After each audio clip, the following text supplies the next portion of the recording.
bycatch. These can include endangered sea turtles, as well as sharks, and juvenile finfish of other species. Trawls have a significant impact on seafloor habitat, reshaping ocean floor topography and stirring up mud trails that are clearly visible from space. Let me give you a few statistics to show just how serious the issue is. We gave each of you a shrimp cocktail, caught sustainably by Alden, by the way, and a fact. You could almost call these cocktail party facts. Here's a few.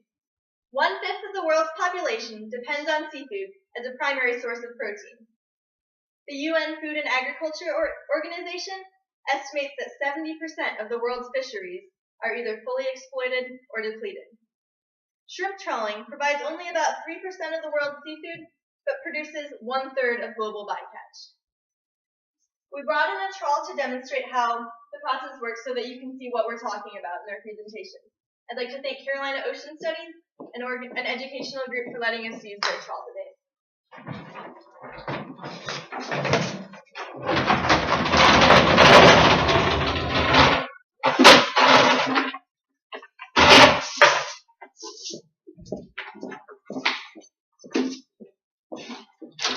So first of all, I would like to note that this is a very small trawl. This would probably be used as a tester trawl on a boat and not really to bring in the harvest itself.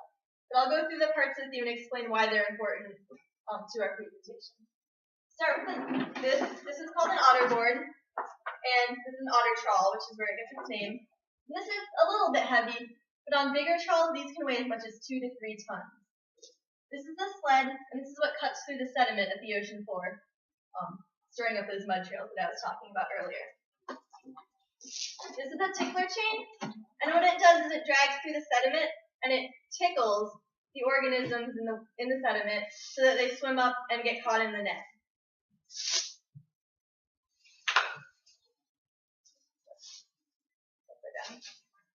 This is the head rope, and it's got floaters. You can see it's upside down here to help keep it up. The head rope is important because it's one of the things that North Carolina regulates. The state will regulate how long the head rope can be, which determines how big the trawl can be and also how high in the water column it can float. This one is the foot rope, and again you can see the weights that drag along the seafloor. This is the cod end, and this is where all of the catch accumulates. You can also see this mesh. Mesh size is the other way that North Carolina regulates trawls in North Carolina. Larger mesh size will let smaller organisms slip through, and smaller will catch them. And finally, this is the saver rope. And like I said, trawls will scrape along the ocean floor, and a lot of times they'll be in areas that are more productive, such as coral reefs and areas with uneven topography.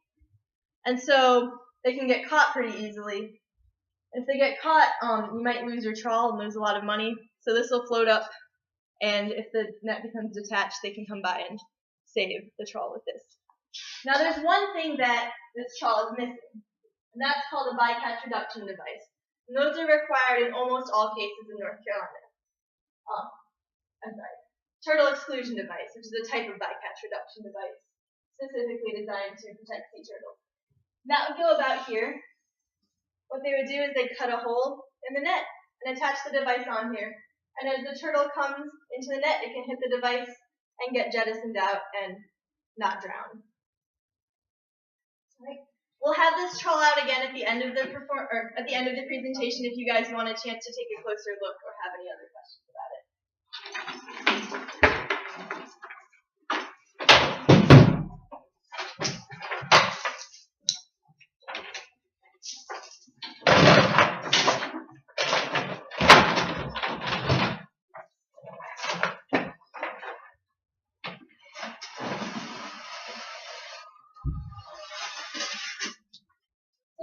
Show you guys just a quick video of a trawl in action. And again, this is an otter trawl. You can see the foot rope here. And the fish will swim in front of it. And it's not a great video, but they're hard to come by. And eventually they'll tire out. They can keep up for a while, but they'll get tired and then they'll get swept up into the cod end of the net. You can see here, this is a boulder that the trawl is dragging along, and that's just an example of how it can reshape the ocean floor topography. What's really powerful about this video, though, just look at all of this sediment that it's stirring up. That's a big problem that's caused by bottom trawling. So as you can see, trawling's impacts extend far beyond the organisms that trawls target. Today, we will talk about the problems associated with trawling and the regulations governing it, as well as possible policy solutions to reduce its destructive potential in North Carolina. Trawling has drawn concerns about its destructive impacts for centuries, since its invention in England in the 14th century. Fishermen in the Thames estuary petitioned the king to ban a new type of fishing gear that caught large amounts of fish, but destroyed the mussel and oyster beds in the estuary. The king agreed, but despite this early ban, trawls grew in size and number in the following centuries. Ocean trawls initially used sails for power. At the turn of the 20th century, steam power replaced the sails, and this switch allowed ships, no longer as dependent on the weather, to range farther and to trawl in deeper waters.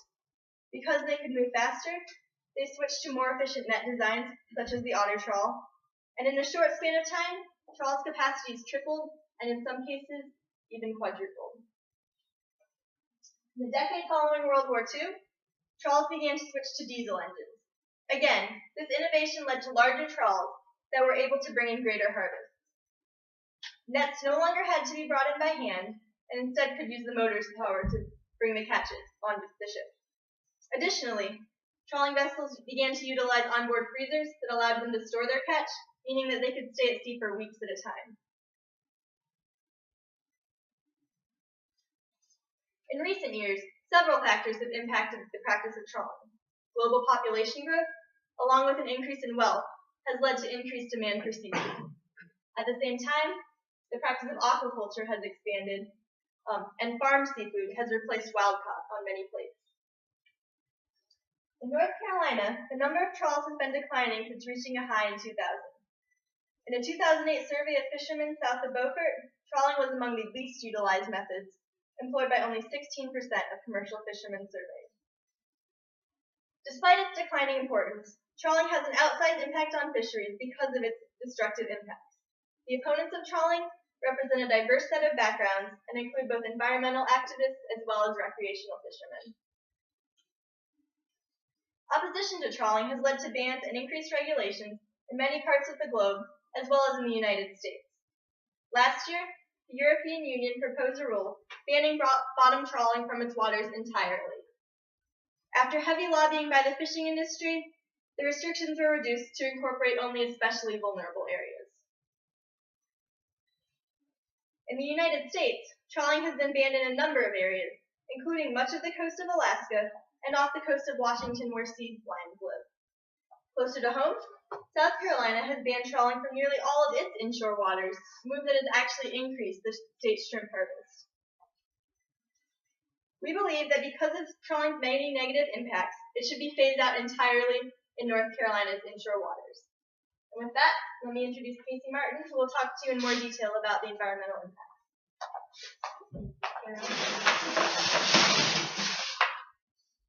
So, as Caroline mentioned, trawling is a commercial method of fishing, demolishing ocean floors and ecosystems.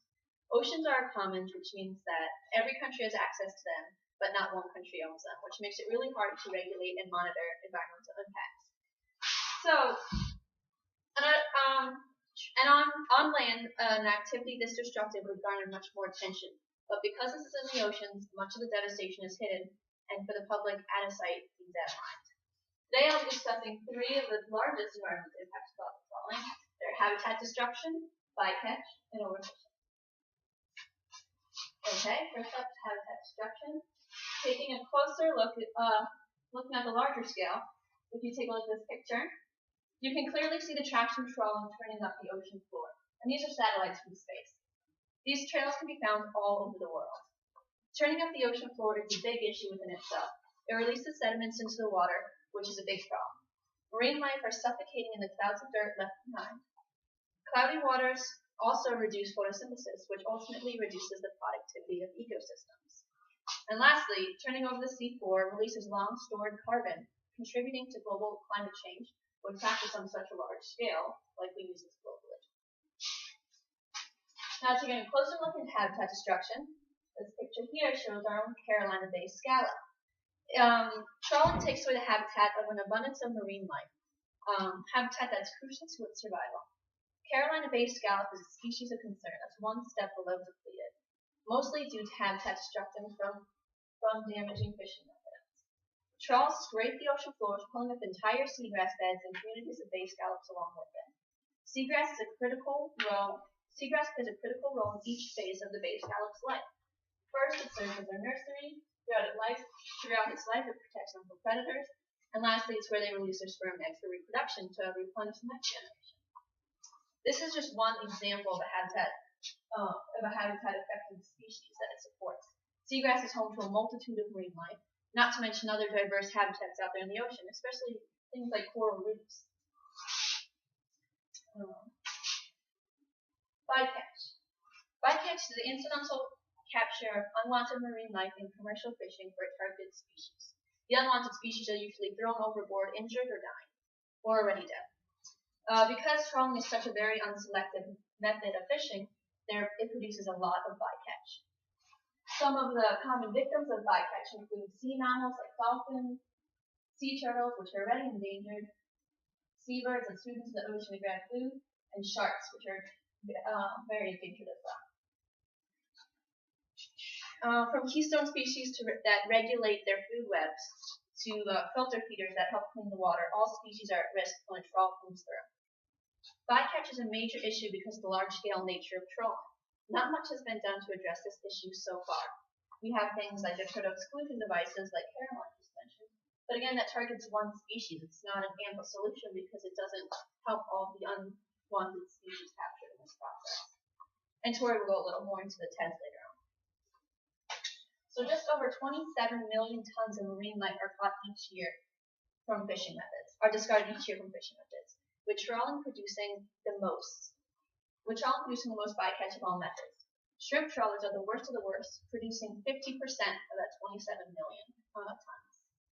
To help you envision the magnitude of this bycatch to target fish ratio, we have prepared a little demonstration.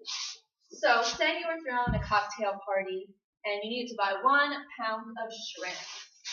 To bottom trawl for this 1 pound of shrimp for your party, 5 more pounds of marine life would be discarded in the process. So I buy this 1 pound of shrimp at the store. To get this 1 pound, 1, 2, 3, 4, 5 pounds of marine life died to get you this shrimp. And that's just the southeastern United States.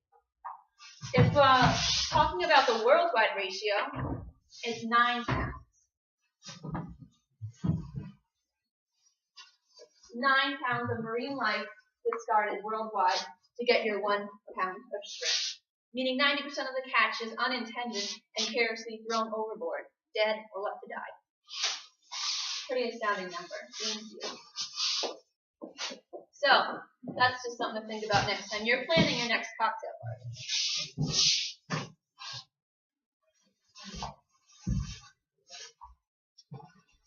On to overfishing. Overfishing. When fisheries are depleted due to fishing catching such an excessive amount of fish that they cannot replenish their populations.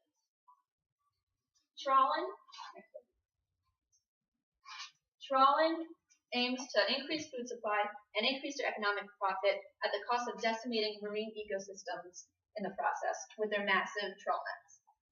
There are actually super trawlers out there that can fit up to 13 jumbo jets inside of them. That's basically the poster child for overfishing. This massive equipment doesn't give marine life much of a chance. The effects of overfishing ultimately lead to fisheries collapsing. I'll go through step by step what happens here. First, the predator-prey interactions that naturally balance an ecosystem become disrupted. While one species is depleted due to be overfished, other populations will explode in the absence of their main predator. This causes an irregular fluctuation, which leads to a trickle-down effect. Every organism in an ecosystem is connected. So when one is affected, it'll trickle down throughout the food chain and affect every species below it. This will ultimately lead to an elimination of fish stocks. We will lose a valuable source of food many depend on for social, economic, and dietary reasons. And the final stage of consequences will lead to extinction. Trawls practiced globally and regularly will ultimately endanger the species in our oceans, species that are already at risk due to human activities. This diagram here shows a perfect example of the top-down trophic cascade, and this is happening right on our North Carolina coast. So these sharks right here, their population is rapidly depleting during being caught in net, just like trawling. And so when their species deplete, their main prey, the Countess ray species, explodes. And then the Countess ray species main prey, their populations are depleting quickly with the increase in their predators. This is a prime example of how the effects of overfishing work its way down the food web. So when the trawls capture all the sharks, it works its way down and affects all the species below it. Trawls don't affect one single species, they harm entire ecosystems. Trawling as an unsustainable practice. Bottom trawling is undoubtedly unsustainable for both the oceans and humans. For oceans, it destroys estuaries and nurseries, clearly needed to replenish their population, destabilizes the natural balance of the ecosystem, which disrupts the natural checks and balances of predators and prey. It threatens our species, causing the endangerment and extinction of species, which is pretty self-explanatory why it's unsustainable. And it's turning diverse, thriving ecosystems into barren land. Oceans play a significant role in the world. They're rich, complex, thriving with biodiversity. Some of the most productive ecosystems in the world are in the oceans. And we've only identified a small fraction of species out there. There's a lot left to learn. Most importantly, oceans provide us with most of the oxygen we breathe, and they serve as a carbon sink. Disrupting the life in the ocean means disrupting the cycle. For humans, we are reducing our commercial catch every year. This method of fishing isn't even sustainable for themselves in the long run. Reducing a valuable food source, like Caroline mentioned, many depend on for their primary source of protein. Reducing our recreational value. People value the beach and the coast. We don't want to destroy that. Economic losses in all of the categories I just mentioned above, in recreation, in the food markets, and for fishing industries. And carbon. Global climate change is a top issue in the environmental field. We're working on significantly reducing our carbon footprint, not adding to it. From an anthropocentric perspective, the effects of overfishing are jeopardizing the food security of more than 1 billion people. With global population increasing and fishery stocks decreasing, this problem is only getting worse. I have a cocktail party fact for y'all. Scientists predict that if current trends continue, world fisheries could collapse entirely by 2050. This problem is something we need to deal with now in our generation. And in light of that, to help you all make sustainable seafood choices, we'll be handing out these sustainable seafood pocket guides. So next time you're in the mood for some seafood, you can make environmentally responsible choices. We have best choice lists, good alternatives, and the fish to avoid list. And this is specific to our region in North Carolina. So you can make the most environmentally responsible choices. Also, the Monterey Bay Aquarium provides an app for your phone that'll give you maps to your area for the most sustainable seafood providers around you. So now you can choose to support sustainable fishing. And now Alden will be talking next about who is directly impacted. That's right. Thanks, Casey. For this section, I'd like to examine who is impacted directly and indirectly by trawl fishing. For this section, we're strictly concerned with the anthropocentric impacts. And to understand these impacts, it is important that we define the different fishing sectors that exist worldwide, as they're all affected similarly and in different ways. The sectors that I'm speaking of are the commercial fishing sector, the artisanal fishing sector, the subsistence and the recreational fishing sectors, respectively. Let's start with the commercial fishing sector. Y'all have probably all heard this word, commercial. Commercial fisheries are those where the harvest is intended to enter commerce. They typically invest lots of energy and capital into their production. They utilize advanced gear that is harmful to the environment and puts a heavy stress on the resource. They're typically industrial. They can be large or small scale.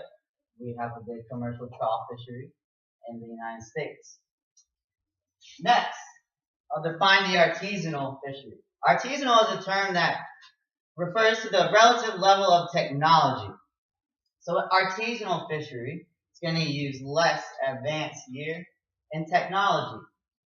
They're typically in the developing world. They can be large or small scale. They can be for subsistence, or they can be for the market. So you can have an artisanal fishery for shrimp or for another species of finfish, and they enter the local communities for subsistence or into the market. They use less amounts of energy and capital into their production.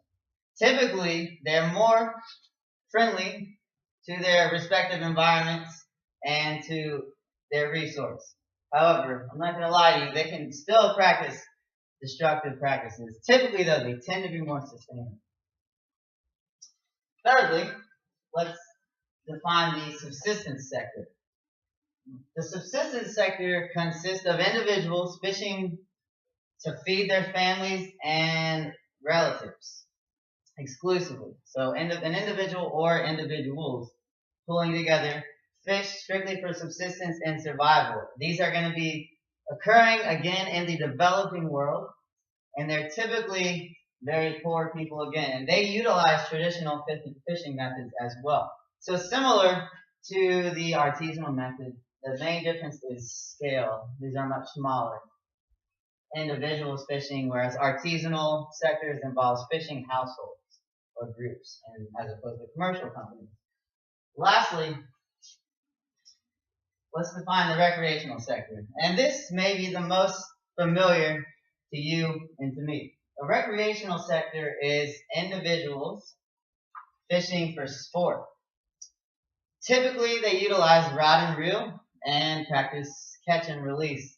Recreational fishing is typically found in the developed world, where people can afford to fish without having to rely on it for survival. I consider myself a recreational fisherman.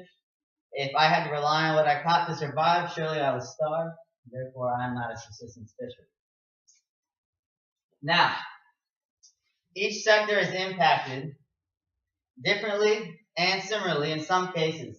I'm going to closely now examine how these impacts occur within each sector. So essentially you have 3 to 4 different sectors competing for one common resource, shrimp or a finfish. Now commercial fisheries are impacted by trout fisheries. You can have a commercial trout fishery, or you can have, say, a commercial cod fishery, which is a bottom fish, or a commercial flounder fishery, or a commercial mackerel fishery, a pelagic fish, which is an open sea fish, lives on the top of the water out in the ocean. Now, bottom trawling, as Casey was telling us, typically involves a lot of bycatch, 1 to 5 pounds, or even 1 to 9 or 10 pounds. And this bycatch could be juvenile finfish that other commercial fisheries rely on. So bottom trawling has the potential to catch the big cohorts of juvenile finfish that other commercial fisheries rely on,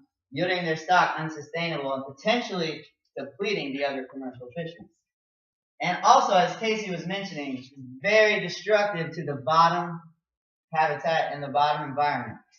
Typically, we bottom trawl in critical spawning and nursery habitat where many of the stocks of fish are regenerating to become juveniles and adults. When we destroy this habitat, we have the potential to lose fish stocks, to have declining fish stocks that commercial fisheries rely on. I clump artisanal and subsistence together because, again, they're typically found in the developing world. They're poor. They have very similar impacts.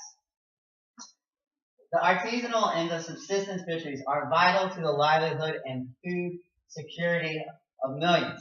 Another cocktail fact for you.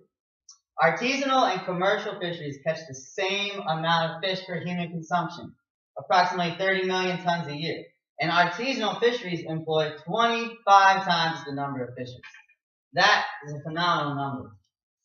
So we can have trawl fisheries undercutting employment and jobs for our artisanal fishermen. And the small portion of marketable bycatch that is produced in these developing worlds by these trawl fisheries can be sold in the local markets at a cheaper rate. Once again, undercutting these economies, increasing poverty in these areas. And lastly, the last effect that trawls can have on the artisanal and subsistence sectors is a trawl net, a big trawl net. Imagine the one you saw, and then we're talking some 3, 4, 5 times bigger than that, running through the bottom of the water, just offshore in some of these developing world, in these developing countries. They utilize traditional methods, crabs, crab traps, and pots, and other fencing methods on the bottom of the water to trap fish. They're kind of there permanently, and when a trawl comes through, it can just take it out, whatever's in its path. And the livelihood of these people can be ruined. Now, recreational sector, this is arguably the most salient sector to North Carolina regulation. Another cocktail fact for you.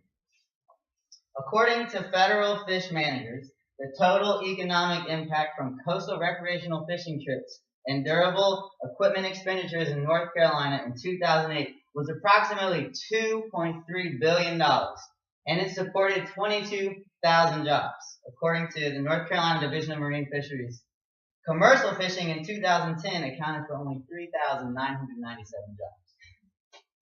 And according to Sea Grant, in 2007, commercial fishing netted a profit of $82,284,574. That's significantly less revenue than that which is brought in by the recreational fishing sector.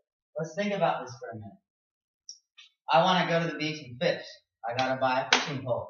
You got to go to the tackle shop. You got to go to the bait shop to get your bait. You want to buy a boat? You got to have someone to build and sell the boats. Where are you going to put your boat? You got to have a marina. You got to employ marina owners, boat houses, and the list goes on and on and on. The recreational sector in North Carolina is very, very important to our economy. And lastly, tourism worldwide can be affected. Many economies worldwide rely on revenue brought in from diving and snorkeling and other marine recreation activities. Bottom trawling can severely damage coral reef beds, yielding the attraction, well, not an attraction anymore. One last fact for y'all. In 1999 and 2000, more than 43% of all Americans participate in some form of marine recreation, including swimming, snorkeling, diving, and fishing. Shrimp trawling affects the livelihoods of communities that rely on this tourism industry. I'm going to go ahead and now let Tim tell you about how government agencies are impacted by our issue. As mentioned earlier, trawling is used to catch a wide array of species. So the management of trawling is achieved through the wider scope of fisheries management. There's lots of agencies involved. The management process is complex, so this is a brief, condensed overview of both of those sectors. Let's start off with the agencies on a federal level. At the top, you have the United States Department of Commerce. Inside the Department of Commerce, you have the National Oceanic and Atmospheric Administration. And inside of NOAA, you have the National Marine Fisheries Service. You also have the 8 regional councils associated and connected with the National Marine Fisheries Service. Let's talk a little bit more about the National Marine Fisheries Service. It's also called NOAA Fisheries. They are responsible for protection, conservation, and management of our marine resources between 3 and 200 miles of the coast. They adopt or reject the proposed management plans. They also label fish stocks. The regional councils make recommendations. NOAA Fisheries labels these fish stocks overfished or depleted, concerned, or recovered. NOAA Fisheries acts as oversight in the process. So they have oversight over the regional councils, and they decide if the management plans are adopted or rejected. The Office of Sustainable Fisheries is a program of the National Marine Fisheries Service, and it does several things like document processing and management of the highly migratory species. But one of the most important things the office does is illuminating the social and economic impacts of the different management plans. It also helps to coordinate and facilitate communication between all the agencies, state, federal, and regional. Let's move on to the regional councils. The regional councils, as I said, work with NOAA Fisheries, and they're the ones who actually develop the actual management plans. They're the rule-making body in the process. So they develop the management plans for adoption or rejection by NOAA Fisheries. They also, as I mentioned, they make recommendations for the labeling of fish stocks. They review stock assessments, sometimes done by universities, independent scientific groups, or the councils themselves, and they make recommendations on how to label these fish stocks: overfished, depleted, recovered, things like that. Here's a quick map showing the different regional management councils and how they sort of divided up fishery management. You can see North Carolina, we're kind of a weird one, split between the South Atlantic and the Mid-Atlantic Council. But all these councils work in coordination with each other to develop management plans. For example, the South Atlantic might work with the Gulf and the Mid-Atlantic to develop a management plan for migratory species throughout this region. Moving to the state level, in North Carolina, we have the Department of the Environment and Natural Resources. Inside of that, we have the Division of Marine Fisheries. The marine fisheries is broken up into 9 different sections, things like commercial fishery, recreational fishery, so on and so on, with the most important and maybe the most recognizable section being the Marine Fisheries Commission. This is a 9-member board which adopts or rejects the management plans. They kind of act in a similar fashion to NOAA Fisheries with adoption or rejection of management plans. And finally, we have the Atlantic States Marine Fisheries Commission. This is kind of the weird one of the group. It manages fisheries between states. Federal government came along and states came along back in 1942 and recognized the need to manage these fisheries collectively between states. And they developed an interstate compact in 1942 to do this. It's 15 states on this commission. And if the interstate management plan, if you're included as a state, you must implement some sort of plan on a state level. Currently, they manage 25 species. So those are a few of the agencies involved. Like I mentioned, this is a very brief overview. There's numerous committees, numerous councils and commissions involved in this process. Moving on to the management, first I'll talk a little bit about the strategies. There's several strategies that can be used. These are some of the more common, things like quotas, gear restrictions and modifications, area closures. You can control fishing effort, controlling things like time, the amount of gear, the number of fishermen actually out participating in the fishery. There's also a single versus multiple species approach. The multiple species approach takes more of an ecosystem approach. Area closures, when talking about trawling, is really the main one that minimizes the impacts the most. The other things help, but area closures and things on that level really minimize the impacts of trawling. And here's a graph showing maximum sustainable yield, fishing mortality or effort, catch a fish. This is what they used to manage for. They wanted the maximum sustainable yield. They want to get the biggest yield and the biggest catch of fish while sustaining the population and not depleting it. We realized this was bad, and this is why a number of fisheries have collapsed in the past 30 years. The real fishing should be targeted on this side, more of the optimal yield rather than the maximum yield. We'll move on to some of the more important fishery laws and acts that have been passed. We'll start on the federal level with the big one. Of course, management's been going on at a federal and state level for over a century. These are some of the more important, more recent acts and laws that have been passed.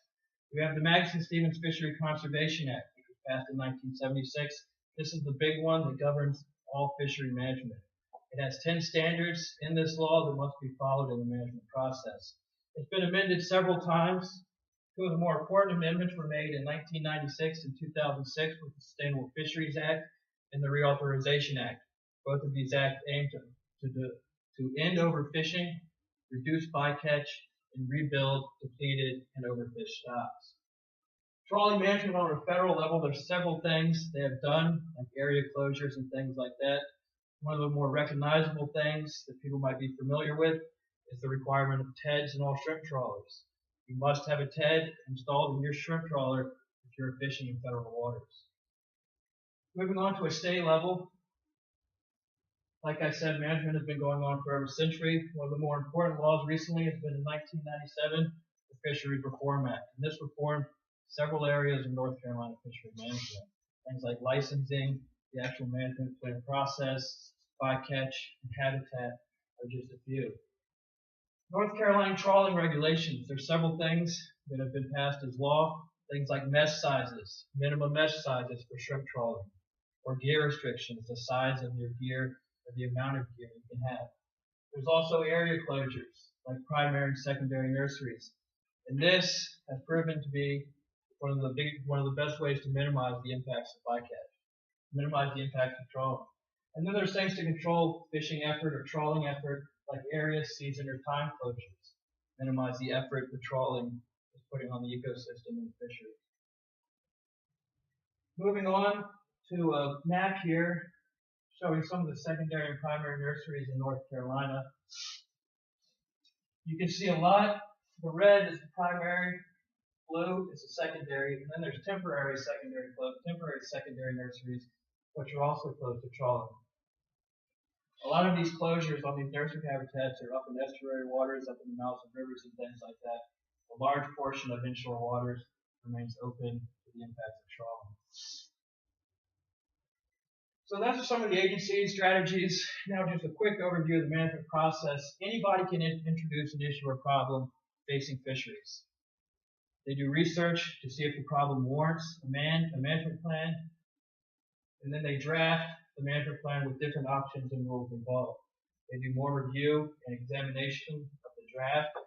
They open it up to public review, more examination, research gathering by other councils and things like that. They do a final review and decision making. The FMP is approved or it's disapproved. If it's disapproved, it's moved back in the process. Approved, it's moved on for more review and examination by the public and different councils. And then if it passes all that, it's adopted as law or the final rule in fishery management.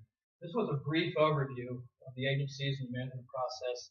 It's a lot more complex than this. So moving on to some of the solutions to some of these impacts of trawling, we have Tori and Lindsay. Thanks, Tim.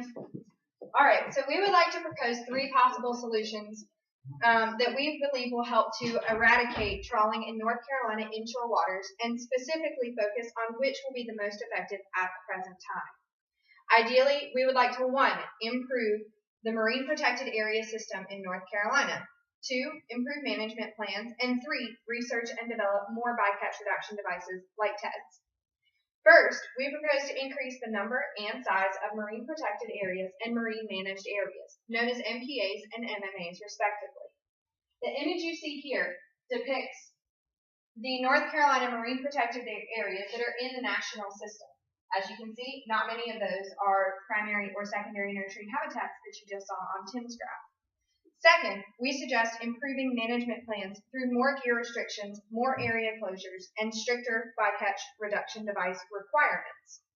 Finally, we would like to introduce more bycatch reduction devices through increased research and development. One example of a BRD that you've heard mentioned a couple of times is the turtle exclusion devices, or TEDs for short. TEDs have been effective in reducing bycatch, but only for the intended species, sea turtles. Unfortunately, compliance is only monitored in port.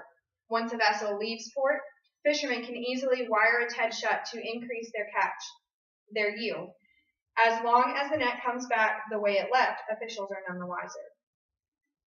While all of these solutions would help to combat the effects of trawling in North Carolina waters, we feel like MMAs and MPAs would work best. So therefore, they're our preferred solution.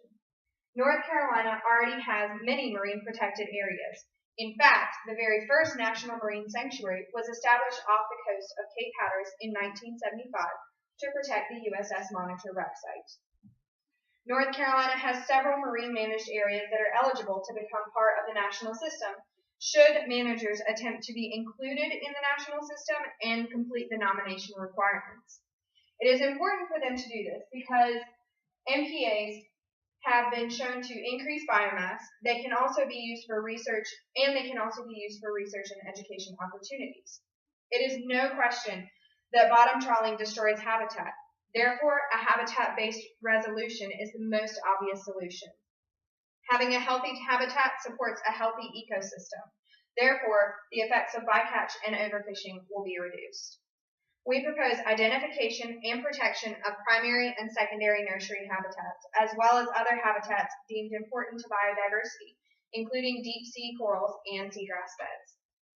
North Carolina is in a very unique position. The cold waters of the Labrador Current moving south, mixed with the warm waters of the Gulf Stream that's running north, right off of our coast. Where warm and cold waters meet, there is especially high planktonic productivity in these regions, and therefore they can support larger fish populations. This leads to an amazing diversity of aquatic species. We see some cold water species like basking sharks in the wintertime, and then other warm water species like ocean sunfish in the summertime. We need to protect areas where these species coincide because we are overfishing and destroying one of the few ecosystems on the planet that showcases this level of biodiversity and productivity. We are going to explain what a marine protected area is, what our current system and legislation look like, some aspects of the design, and how an MPA can be implemented effectively to combat trawling in North Carolina. And Lindsay's going to start out describing this. Thanks, Tori. What exactly is a marine protected area?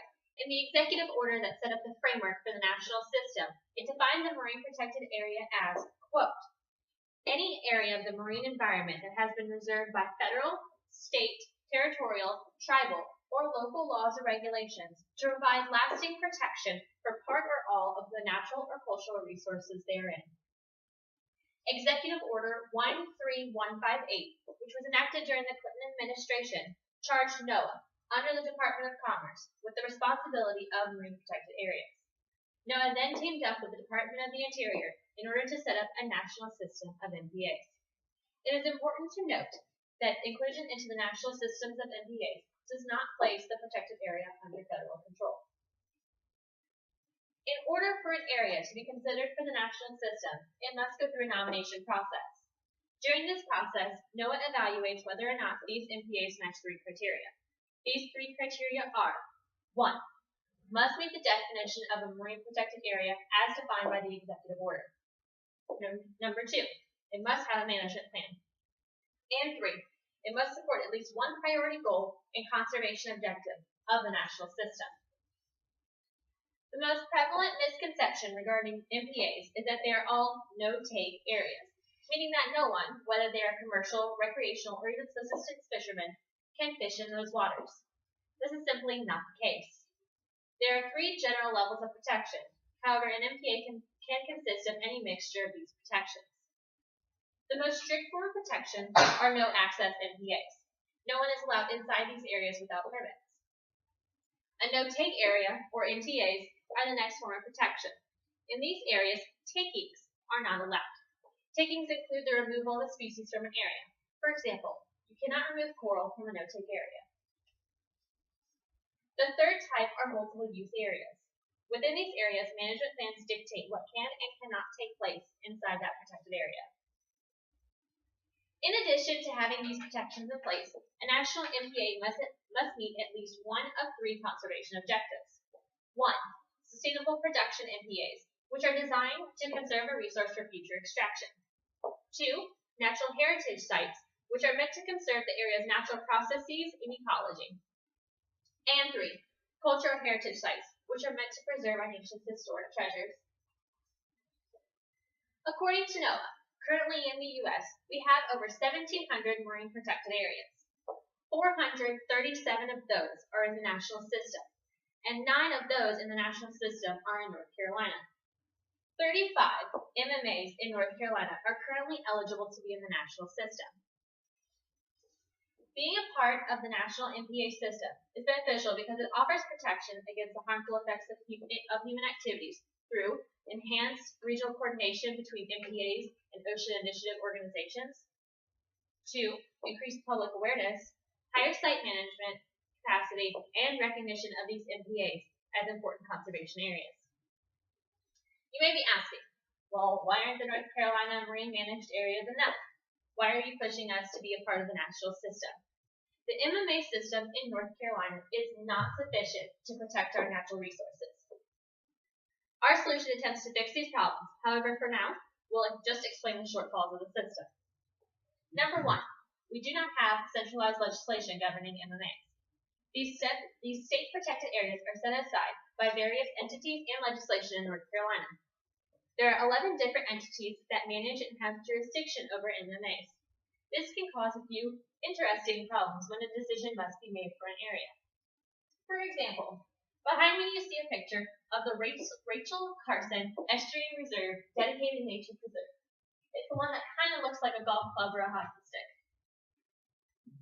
This is the perfect example of why we need to fix our state system. Not only does this marine managed area not have a management plan, as you can see, it's also in the middle of a bureaucratic mess. Rachel Carson has MMAs within its borders and is also within the borders of an MMA itself. Next, we do not have clear goals and objectives for the marine managed areas in North Carolina. If we don't have these objectives, how do we know that setting aside this area is actually having a positive effect on anything, whether it be biodiversity, protection of endangered species, preserving national treasures, or benefiting our economy?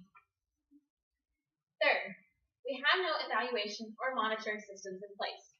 This relates to the second shortfall of our system. We can't know if something is being preserved or protected if we're not monitoring the status of these sites. Finally, there is little reliable funding for these areas.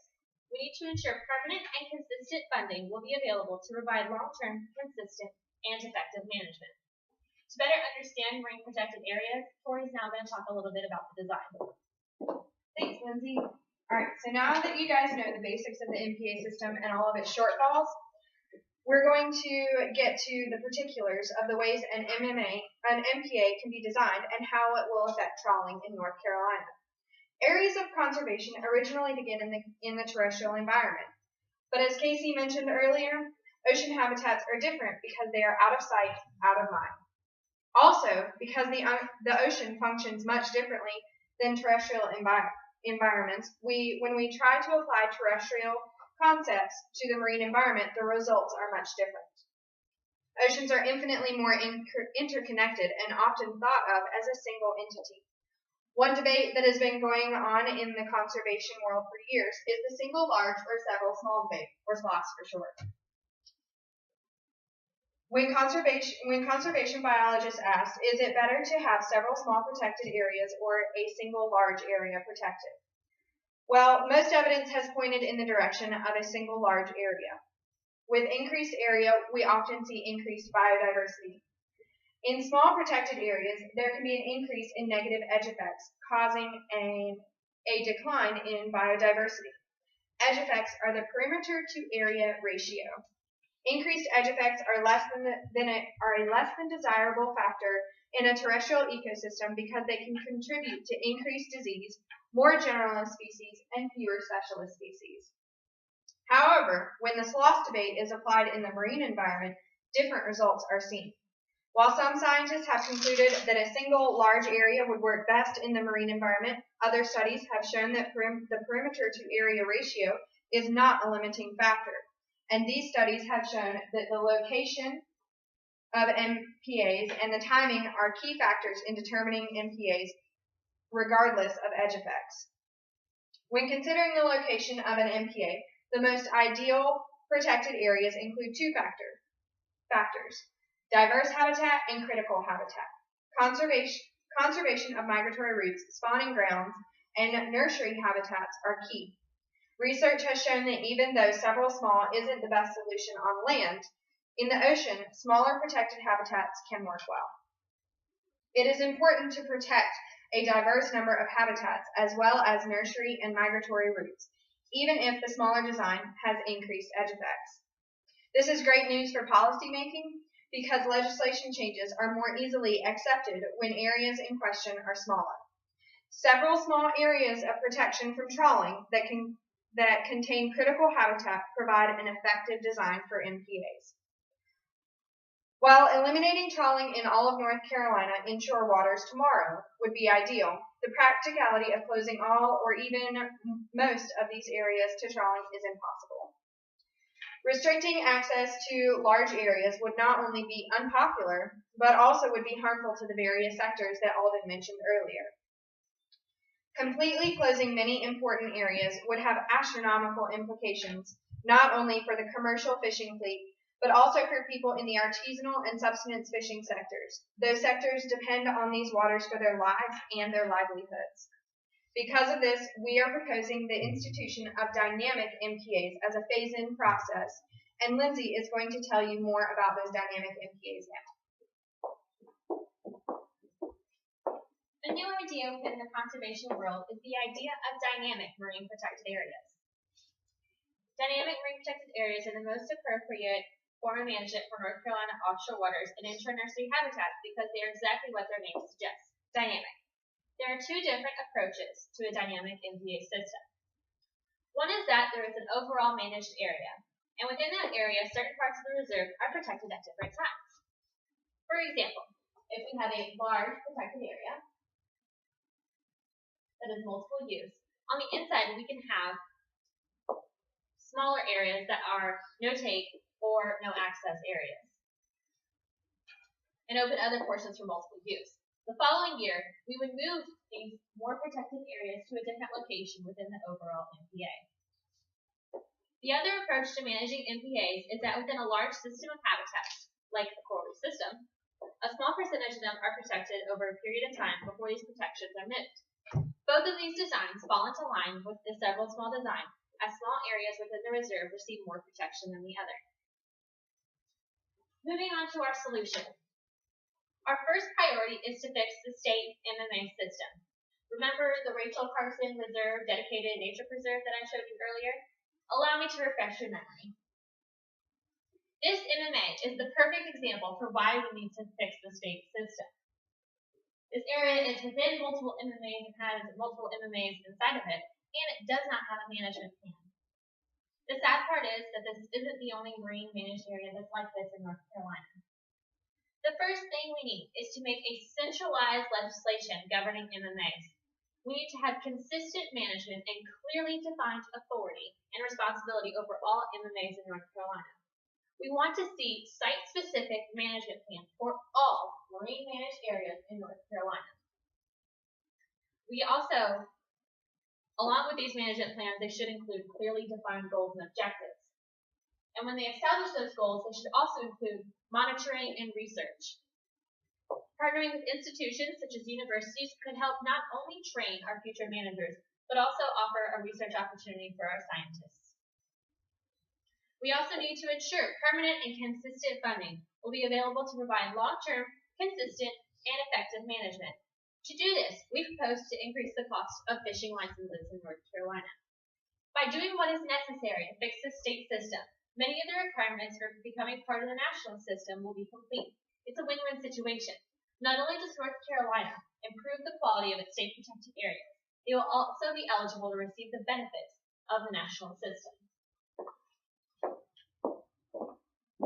In addition to fixing our state system, we would also like to see an expansion of the MMAs in North Carolina.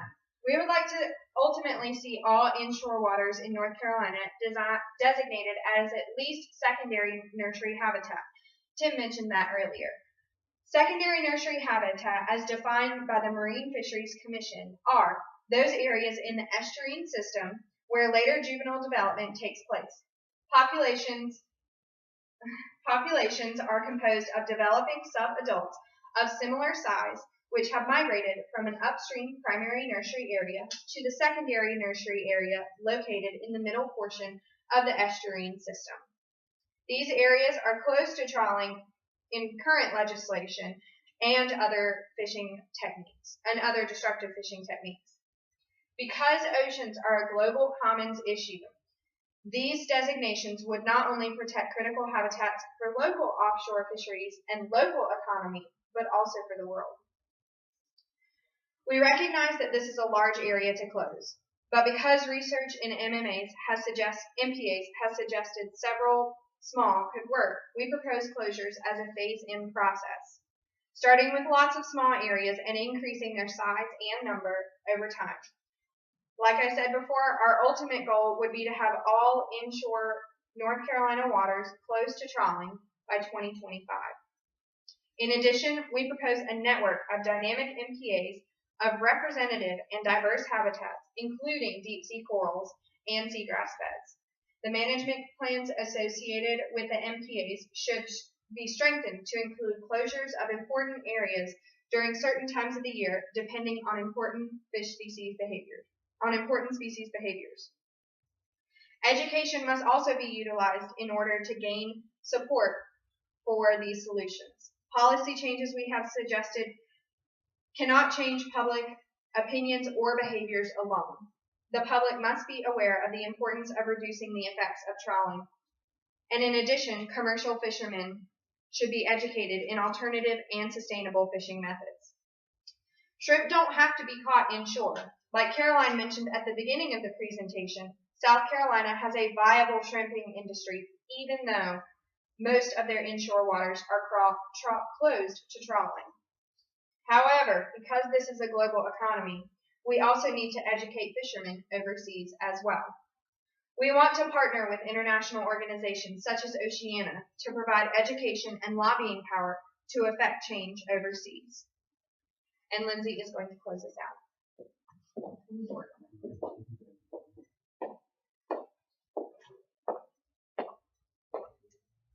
From the evidence provided throughout this presentation, it is clear that trawling is negatively impacting our local marine habitats, biodiversity, and our local economy. Our group has presented the problem and given reasons why trawling should be jettisoned from local fishing practices. Expansion and enhancement of the MPA system are the most feasible and effective solutions to minimize the negative impacts of trawling in North Carolina inshore waters. MPAs limit the destructive practice of trawling while allowing the natural ecosystem to flourish. Think about it. We have corals offshore. We have these amazing seagrass beds that are all around our coast that support a great diversity of marine life. Tori stated, we get cold water species like basking sharks and warm water species like ocean sunfish and manta rays in the summertime. Who wouldn't want to come visit a place that has such an amazing amount of marine life?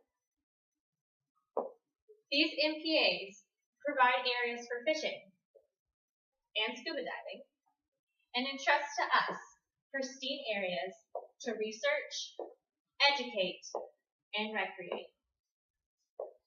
Thank you all for your time and consideration. We are going to pull back out the trawl net as we had stated earlier, and we're also going to hand back out your sustainable seafood guides.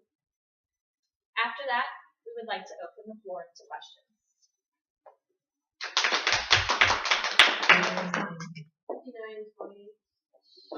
Some of us were short. Yeah. And I was talking really fast because I was nervous about going over. No. No, You're not allowed to go. No, like to 11 minutes. I feel like that's. If everyone went You're 10, we done, would be short. We would Yeah, be yeah. I could go like 45 more seconds. What about Tori and I are prepared to go quickly. It's gonna be on y'all though. Towards the end, whether you gotta go slower or fast. Yeah, and like if I even have like a time crunch card, like with the very last like power statement, if we run out of time and the red light is flashing, so that I can end the presentation instead of Lindsay. So. But I think we're pretty close. I don't think that'll happen. But. Yeah, like the other group, they had like 10 minutes to like fill up. Yeah. If we're short, it's gonna be like 3 minutes. Yeah. And I feel like if we continue to practice at this pace, then we're not going to be in trouble of having like exorbitant amounts of time left over or being like right on the clock. I think we're trying to talk slower. I need to talk slower. Especially at the end, you did it. Yeah. I was like, so slow. And then you add the little bit in there. With the major rays. What do you guys think? Good. Did you learn? Yes. Were you confused by anything? No. Yes. I was. I think it's best to be in Oh, great. Thanks, Ben. You've been listening to this presentation for like Can we go 3 back weeks. to the slides? Yeah. Couple things. When you talk about your little paper thing, The seafood guide. you have an image of it up there. Yeah. Is it Yeah, black? that would look good. So it's not blank. Yeah. On his slide, in the bottom, he's got that thing with it, the chart. Yeah. Yeah. just It move pops up before, right? No, you just gotta move it up a tiny amount. Oh, I saw that. Go ahead, I think it's gonna be that one. Yeah. Okay, so reducing commercial catch each year. That's what it is.